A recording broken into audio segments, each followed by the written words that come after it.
Plaza Podcast. Historias que cuentan. La entrevista de Alicante Plaza. Hoy tenemos en la entrevista de Alicante Plaza a Andrés Rodríguez, director de la revista Forbes de España, presidente de Spain Media y presidente de la Asociación de Revistas. Buenos días, Andrés. ¿Qué tal todo? ¿Qué tal? Buenos días, bien hallados. Igualmente. Bueno, hemos dicho buenos días, es podcast. Si esto lo escucha alguien por la noche, pues dirá... estos que dicen, ¿no? Tendrán jet lag, pero bueno. Bueno, eso es genérico, ¿no? Totalmente. ¿Todo bien o qué? Todo bien, estupendamente, la verdad. Estar vivo y con planes y con ilusiones y haciendo lo que uno quiere y con la familia, pues es estar más que todo bien. Es estar dando gracias, ¿no? De estar aquí y hay que saber disfrutarlo. Totalmente, hay que ser agradecido. Hoy te quería preguntar qué es lo mejor y lo peor de ser editor. Lo mejor es tener la capacidad de amplificar puntos de vista, ideas, distintos talentos, gente muy diferente y unirles en un proyecto común, y también tener la capacidad de aprender, conocer a muchísima gente que no hubiera tenido la oportunidad de conocer si no fuera editor, ser libre hacia dónde quiero llevar la editorial, y lo peor, pues bueno, el mundo de la comunicación depende siempre en cualquier lugar del mundo de los ingresos publicitarios. Estamos en un momento de revolución digital donde el 60% de los ingresos publicitarios se los llevan agregadores como Google o como Meta, que no son editores, son agregadores, y eso significa que tu trabajo como editor tiene que ser lo suficientemente diferencial para que los anunciantes crean en ti y en tu audiencia, ¿no?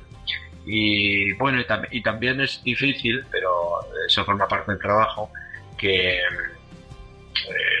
si eres una persona con inquietudes y una persona trabajadora, el trabajo es inmenso, las oportunidades son tremendas, entonces me acuesto cada día con la sensación de que no me ha dado tiempo a sacar el trabajo adelante. Tengo una montaña de trabajo por delante y hay que saber acostarse con esa sensación y volver a empezar al día siguiente sin desesperarse. Pero bueno, son pequeñeces, entre comillas, comparado con lo bueno, que es muchísimo mejor. Ahora que dices lo de los anunciantes es interesante, ¿no? Porque el otro día, ¿no? Veía en un periódico nacional de papel, pues venía que en portada pues ponían pues una promoción de unas cazuelas, creo recordar, ¿no? Es decir, en portada directamente, es decir, no había una portada noticiable, sino que era eso, ¿no? Te digo esto porque hasta qué punto los editores en ocasiones están más preocupados del Excel que del contenido. Y esto lo digo porque tú dices siempre pues que pones mimo a las revistas, ¿no? que editas. Bueno, el editor tiene que estar preocupado de las dos cosas. Para que nuestros oyentes nos entiendan, un editor es muy parecido a un productor de cine. Tiene que estar pendiente de las dos cosas, de cuánto dinero genera la película, porque eso le va a permitir producir la siguiente película, pero por otro lado tiene que estar pendiente de proteger a su director y a sus actores, porque si no, pues aunque genere mucho dinero, a lo mejor pues está haciendo una película que es una castaña, ¿no? En mi caso aún es un poco más complejo porque yo tengo un perfil muy particular en el que soy el productor, el director de la película y el actor. No digo que esto lo sea siempre, pero durante los últimos 17 años ha sido así. Me siento cómodo en este perfil, ¿no? Así que digamos que con un gorro tengo que vigilar la cuenta de resultados, con otro gorro vigilo los contenidos, los adjetivos, los sustantivos, las fotografías, la distribución. Pero eso no siempre sucede en la misma, o sea, confluye en la misma persona. Incluso a veces el editor no es el mismo que la propiedad. Es decir, a veces el editor, el profesional que ejerce la edición, produce una película, pero el dinero es de otro, ¿no? No sé si esto si es una buena respuesta respecto a lo de las cazuelas. En el caso de lo de las cazuelas, bueno, cada editor usa su estrategia para que su medio sea relevante, y sea consumido más y que llegue a sus audiencias. Dentro de mi editorial, que somos líderes en ese territorio que se llama estilo de vida, pues claro, eso sería una revista fallida, ¿no? Vender cazuelas. Bueno, a lo mejor hay otro compañero que le funciona, no me atrevo ya a juzgar desde aquí, desde luego no es como yo entiendo el oficio de editar, ¿no? En tu caso, como dices, pues es un perfil muy particular, ¿no? Porque tú eres editor y también director a la vez, pero en ocasiones, la mayoría, pues suelen estar separados, ¿no? Y yo recuerdo, pues David Jiménez, ¿no? En el libro El Director, pues que comentaba, ¿no? Y llamaba, pues al editor, pues le llamaba el cardenal, ¿no? O algo así. ¿Cuál es la clave de el equilibrio entre estas dos personalidades, ¿no? Es para que un medio pues funcione bien, ¿no? Para que no haya choques. Pues yo creo que la palabra es la que tú has dicho, equilibrio, ¿no? Por eso se suelen separar los dos oficios, se suele hacer como papá y mamá, pero por un ejemplo tan sencillo, ¿no? Es un equilibrio entre los intereses empresariales y los intereses periodísticos. Ese equilibrio no funciona si hay un periodista con una personalidad que ocupa todo el espacio, y no funciona si hay un editor que ocupa todo el espacio. Pues, lógicamente ya no es un equilibrio, es un desequilibrio. Ya digo que yo tengo un perfil particular porque creo que equilibro bien ambas cosas. He editado y dirigido todas las revistas que he lanzado en Spain Media y estoy muy pendiente del lector, estoy muy pendiente también del anunciante, estoy pendiente de la cuenta de resultados, porque en este caso me estoy jugando mi propio dinero, es decir, soy el único accionista de Spain Media y eso significa que cuando decido, un ejemplo muy bueno de este momento, he decidido mejorar el papel de todas las revistas este mes, he decidido gastar más dinero en el papel, porque me parece que aún tenemos que reforzar la propuesta de valor de nuestras publicaciones y que sean las mejores de kiosco. Esa decisión va a restar a la cuenta de resultados decenas de miles de euros este año, es decir, que va a restar a mi propio beneficio, pero yo creo que es una inversión, que no es un gasto, es una inversión en posicionamiento. Bueno, eso cuando tienes un editor y un director por un lado, esa es la típica discusión en la que normalmente gana siempre el editor y no el director, pero en mi caso, pues digamos, yo me tengo que poner de acuerdo conmigo mismo, bueno, y con mis equipos, pero yo tengo la última palabra. Viene bien que digas ahora precisamente lo del papel, ¿no? Porque ¿qué contenido ofrecen las revistas de papel que no ofrezcan las versiones digitales de esas mismas revistas? Uy, mucho. Y sobre todo la pregunta no es qué, sino cómo. O sea, el papel tiene un lenguaje, las revistas de papel tienen un lenguaje, las revistas en digital tienen otro lenguaje, la fotografía en un papel tiene una visibilidad que no la tiene en las redes sociales, que tiene fácil, si hablamos en Instagram el vídeo, en redes sociales el vídeo es el lenguaje rey, en papel la fotografía y los textos son el lenguaje rey.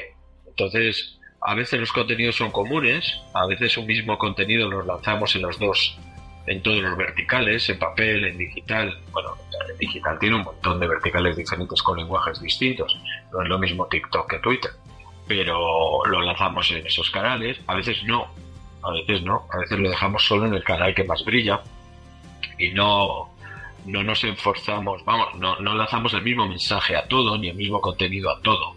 Sería como, no sé, como comer por la mañana paella y desayunar y comer zumo de naranja al mediodía, no sé, es que no. Son cosas completamente distintas que a veces confluyen y que el editor y los periodistas tienen que saber manejar dentro de una misma marca, que los lenguajes son diferentes. Bueno, aquí, Andrés, en Alicante veranean muchos ingleses. Eso que has dicho de desayunar paella, yo creo que no lo van a ver tan extraño, ¿eh? Ya, bueno, pero eso es porque se acuestan tarde. Hay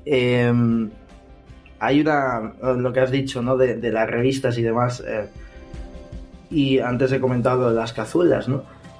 ¿Qué diferencia hay entre el ejemplo del periódico nacional, ¿no? Que pone las cazuelas en portada, ¿no? ¿Qué diferencia hay entre editar una revista y un periódico, teniendo en cuenta que sí que es verdad que el periódico, en mi opinión, el periódico en papel en ocasiones se queda obsoleto, ¿no? Tú compras un periódico a lo mejor a las 9 de la mañana y a las 2 de la tarde ya está obsoleto, ¿no? Porque con el periódico digital, pues el papel queda relegado, ¿no? Pero ¿qué diferencia y qué hay que tener en cuenta para publicar una revista, para editar una revista, que no se tenga en cuenta para editar un periódico? Bueno, hay algunas diferencias, pero no son muchas, ¿eh? Eran muchísimas cuando empecé hace 17 años como editor, pero ahora cada vez las diferencias son menos. Es decir, que, a ver, yo como editor de revistas de papel, que publico revistas mensuales y algunos especiales, es decir, que puedo acabar haciendo 16, 17, 18 publicaciones de papel por cada marca en el año. No tengo la presión de publicar 365 veces en papel cada día. Eso es una diferencia. Por otro lado,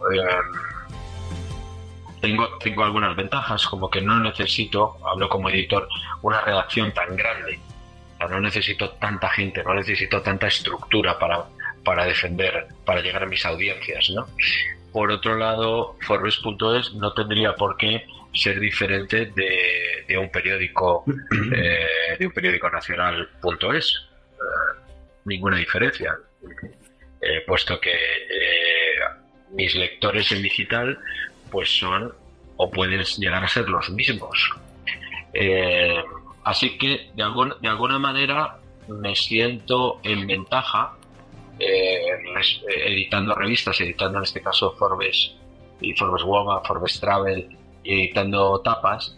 Me siento en ventaja respecto a editores de periódicos que tienen estructuras más grandes, ¿no? Ellos tienen otras ventajas, como por ejemplo que se les considera, a mis compañeros editores de periódicos, se les considera realmente la prensa auténtica y original, y a las revistas parece que se nos considera primera vez, ¿no? No primera, cosa que por supuesto yo niego. Entonces, luego, lógicamente, el periódico tiene un lenguaje, las revistas tienen otro lenguaje, textos más largos, mejores fotografías, el uso más claro del color, textos más arrevistados. Bueno, y también quería decir que la edición de periódicos, tal y como la entendemos tradicionalmente, que depende sobre todo de la exclusiva, es decir, de la noticia del día, pues es un modelo que habría que cuestionarse, que yo creo que los editores de periódicos diarios tienen que cuestionarse, que la exclusiva de la noticia del día sigue siendo uno de los 10 mandamientos del periodismo. Conseguirla afecta a las audiencias digitales, no afecta prácticamente nada a las ediciones de papel diarias, de periódicos diarios. En más de una entrevista has dicho pues que tú, pese a ser empresario y editor, no has dejado de ser periodista, ¿no? David Jiménez, el autor del Director, ¿no? Ya lo he mencionado antes, dice mucho que hay periodistas que se han convertido en políticos, ¿no? En relaciones públicas, y que se han olvidado de la parte más periodística. ¿Qué opinas? Bueno, lo que quería decir David, buen amigo mío, lo que quería decir David con esa frase es que es una pena que el director del periódico tenga que estar muy preocupado, dedicando parte de las horas de su trabajo a atender a los clientes publicitarios, a las empresas, y estar atendiéndolos y pendiente de ellos, y en vez de estar focalizado únicamente en el periodismo. Yo creo que eso es lo que quiere decir. Un director de periódico no debería abandonar eso, su obligación de representación, aunque normalmente le debería tocar al editor, no al director. El editor debería proteger al director para que no tuviera que ocuparse de eso, y protegerle para que el director se dedicara exclusivamente a sacar lo mejor de su equipo. Sí, es eso a lo que se quiere transmitir también. Tengamos en cuenta que nuestro oficio en los últimos 25 años o 30 años ha dado la vuelta varias veces. Es decir, los editores, yo soy editor solo hace 17 años, pero soy periodista hace casi 40. El año que viene hará 40. Cuando yo comencé en el oficio, un editor o un producto que fuera capaz de tener la mayor audiencia posible tenía garantizados los ingresos suficientes para vivir y ganar dinero. Hoy ese axioma no es correcto. No es totalmente incorrecto, pero no es correcto. Y el equilibrio entre audiencia y influencia hace 30 años estaba claramente posicionado del lado de la audiencia, y se entendía que la influencia se conseguía teniendo muchísima audiencia. Hoy este axioma no es así, y bueno, y puede derivar en lo que escribía David de directores más ocupados en las relaciones públicas que en el periodismo. En una entrevista, ¿no?, te escuché que dijiste que vivimos en los tiempos en los que la fidelidad a nivel de periódicos y demás y de revistas no existe. O sea, ¿tú crees que ya no existe el típico que, oye, yo todos los meses compro la revista Forbes, ¿no? Es decir, ¿crees que ya no existe ese perfil de lector? No, sí existen revistas y nosotros lo sabemos y tenemos miles de lectores tanto en Forbes como en tapas, pero lo que quiero decir es que antes de la revolución digital uno era de un periódico, elegía su periódico. Además, normalmente solía suceder que uno elegía el periódico contrario al periódico que veía en su casa, que había elegido su padre. Por cuestiones generacionales cambiaba de periódico. Y muchos grandes periódicos del mundo, en este país también, por ejemplo El Mundo, Diario.es, El Confidencial, han nacido conectando con una generación nueva, no con la generación anterior. El lector de periódicos es un lector muy fiel, que raramente o de manera muy difícil o muy costosa le cuesta cambiar de periódico. Hasta la revolución digital, hasta el revolcón digital. En este revolcón digital está sucediendo una cosa que nadie nos imaginábamos, y es que a un lector, normalmente joven, no le importe consumir una noticia en el teléfono con periódicos que tienen líneas editoriales contrarias, y no se siente traicionado por ello. Puede consumir una noticia que le da la razón, y puede consumir 5 minutos después, o mucho menos, 1 minuto después, una noticia que le da el diario.es. Probablemente no el editorial, no un análisis político, no un columnista, pero sí una noticia en TikTok o un vídeo de un suceso. Esto no había sucedido nunca hasta la revolución digital. A esto me refiero yo con que ya no hay fidelidad en los medios, porque hay fidelidad a las marcas. Esto es muy sorprendente. Es decir, uno es de unas zapatillas y es de esas zapatillas. No digo que no se quiera comprar otras, pero establece una conexión emocional con sus zapatillas o con su teléfono, la marca de su teléfono móvil. Y es porque las marcas de productos de consumo están trabajando muy bien una cosa que se llama el engagement, que es la conexión con las audiencias. Establecer relaciones no solo de servicio, no solo de mi producto te va a ayudar, sino además mi producto te va a servir para que tú te identifiques y expliques cómo eres. Eso lo saben los coches. Nadie compra un coche ahora mismo por los centímetros cúbicos, lo compra por lo que dice de sí mismo ese coche cuando lo conduce. Y los medios de comunicación se han quedado atrás en estas técnicas, y por eso digo que hay poca fidelidad, o más bien ninguna, aunque las revistas nos vemos poco afectadas por eso, y marcas tan inmensas y con tanto prestigio, tan chulas como Forbes, pues se ven muy poco afectadas, porque afortunadamente tenemos cientos de miles de personas que quieren estar cerca de esta marca porque consideran que esta marca les informa, les entretiene, les prestigia, ¿no? Les hace acercarse al éxito profesional. Es llamativo lo que comentas, ¿no? El ejemplo que ponías, ¿no? Pues de la persona que lee a lo mejor X periódico, pero luego en TikTok ve una noticia de eldiario.es, ¿no? Es decir, de un medio que nada tiene que ver con su aspecto ideológico.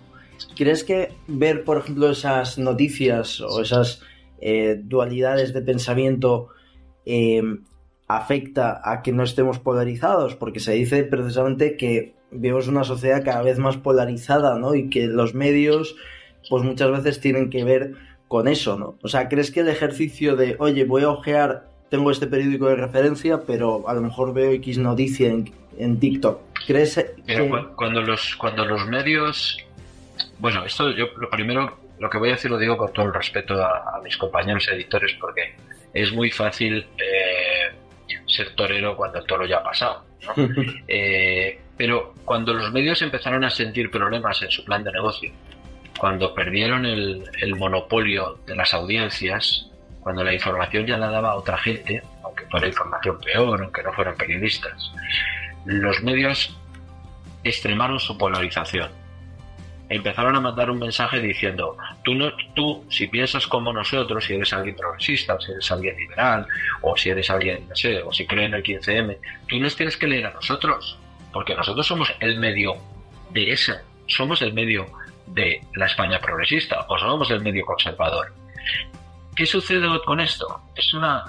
Fue una salida demasiado fácil, demasiado corta, porque si tú te intentas quedar con el liderazgo del medio conservador, o con el medio de izquierdas, o el medio más a la izquierda del PSOE, o cualquiera de los territorios que hay, solo te va a leer esa gente, solo te va a leer esa audiencia.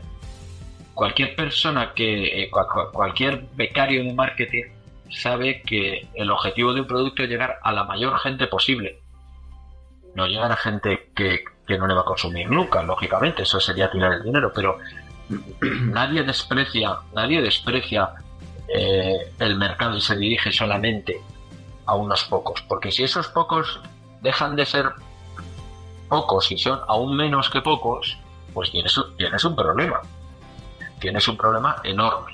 Entonces, los medios, sobre todo los diarios, están contribuyendo, y es algo que los periodistas no lo tenemos que hacer ver, a la polarización, sin duda alguna, en la medida que, extremando sus postulados, parece que definen su territorio como producto. Y ahí es donde yo no estoy de acuerdo. Que la exclusiva no sea suficiente para vender diarios o para sacar el presupuesto del mes, no significa que el periódico no pierda posicionamiento y no pierda influencia si solo le habla a los suyos. Este fin de semana yo escuchaba en la cadena SER a Juanjo Millás una cosa que me pareció interesante, ¿no? Dice, él decía que sobre el caso de corrupción del Partido Socialista, que estos días ocupa todos los medios y que veremos a ver cómo se dirime, lo normal hubiera sido que el líder de la oposición hubiera llamado al presidente y le hubiera dicho, oye, vaya lío que tienes ahora tú en tus filas, ¿no? Cuenta con mi apoyo a ver si cómo lo solventamos, porque esto ya nos ha pasado a nosotros hace un par de años, o 3 o 4 años.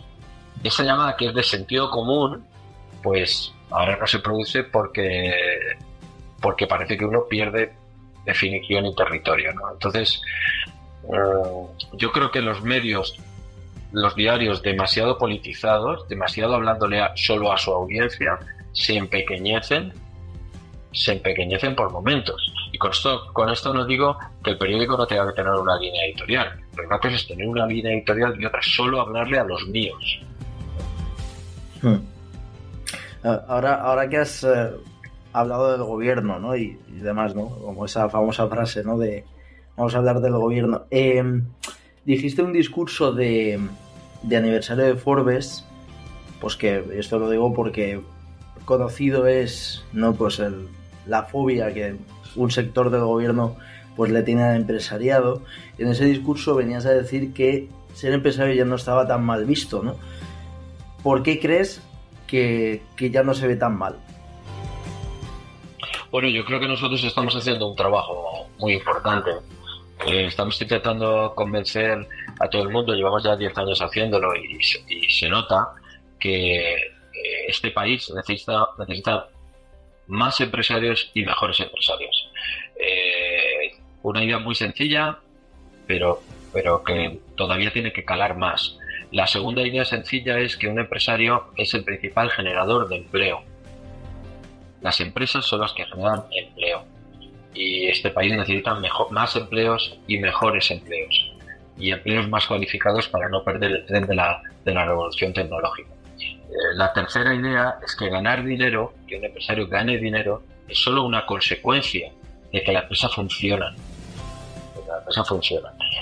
Todos los empresarios que yo conozco, una vez que recuperan, que se quedan con una parte de los beneficios para mejorar su nivel de vida, para mandar a sus chavales a los mejores colegios, todos los empresarios que yo conozco reinvierten el dinero en más empresas.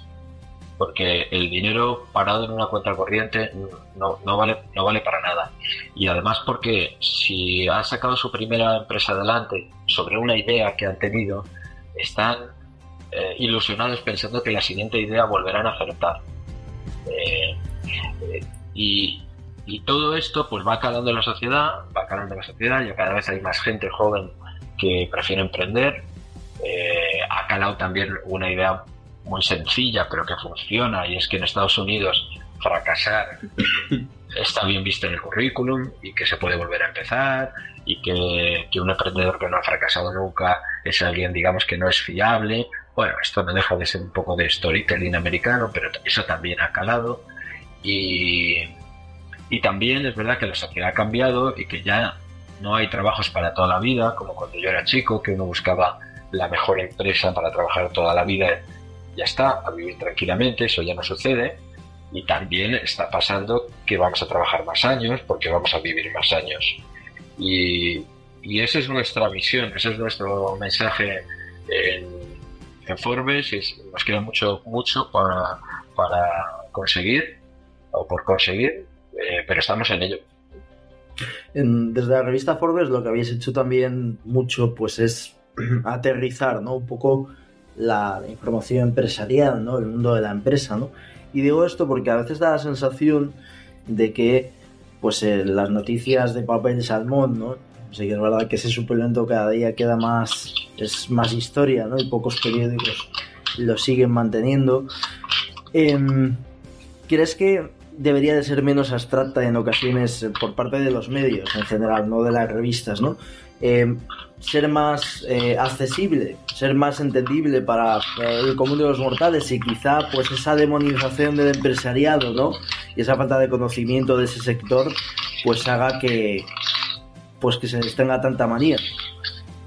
Sí, yo creo que la información económica que publican mis colegas, que hacen muy buenos trabajos, en algunos casos es ininteligible para un ciudadano medio, y está dirigida a los equipos financieros de las compañías, de los directores de comunicación, y ese es un target muy interesante pero finito.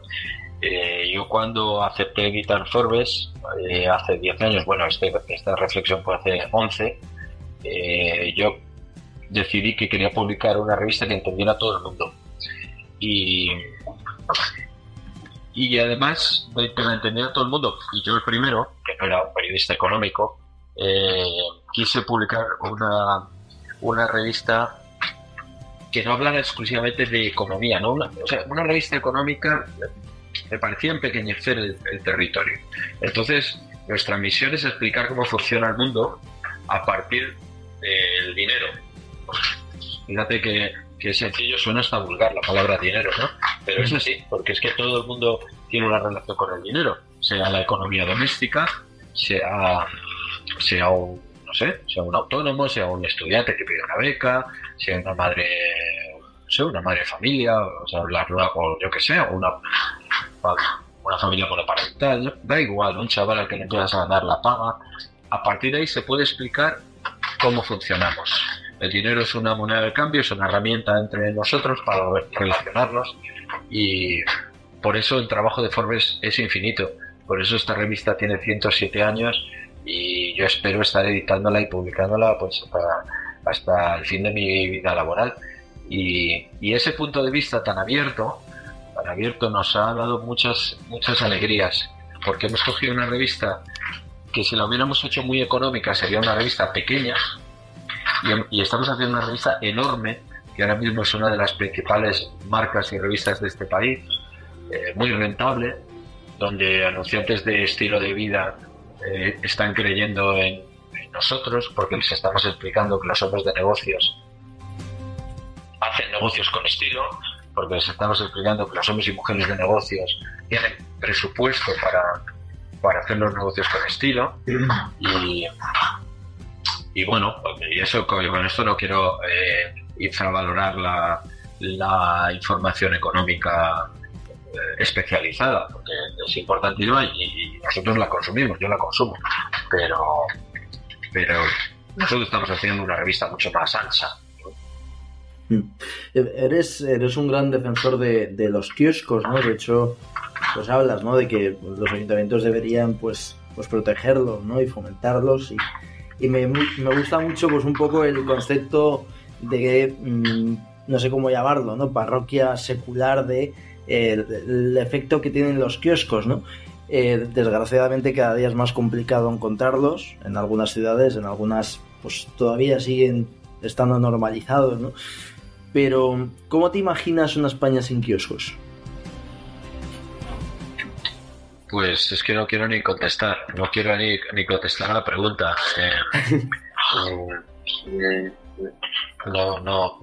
Me parece que es muy fácil imaginarse una España más pobre en todos los sentidos, una España donde no haya, luego después de los kioscos desaparecerán los bares y desaparecerán las panaderías y desaparecerán las librerías de barrio. Es decir, Europa es mágica porque es caminable, porque es paseable, porque tiene barrios diferentes.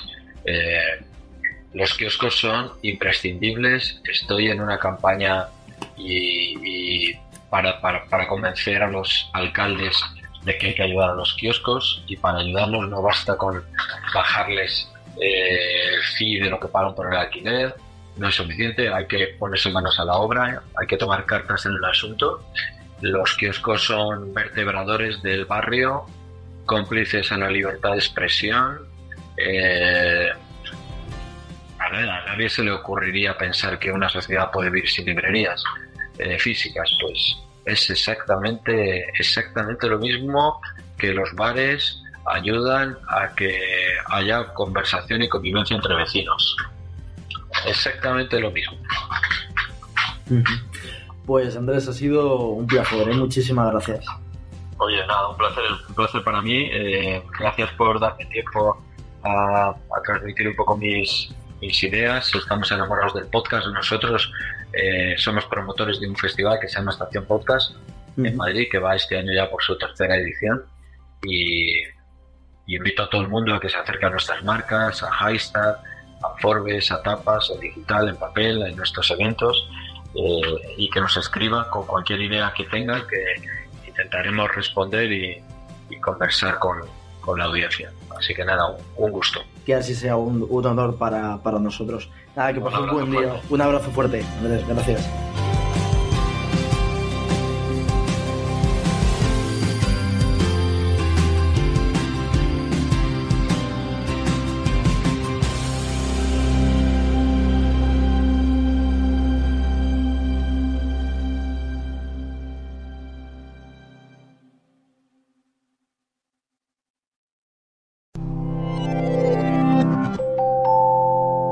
Plaza Podcast. Historias que cuentan.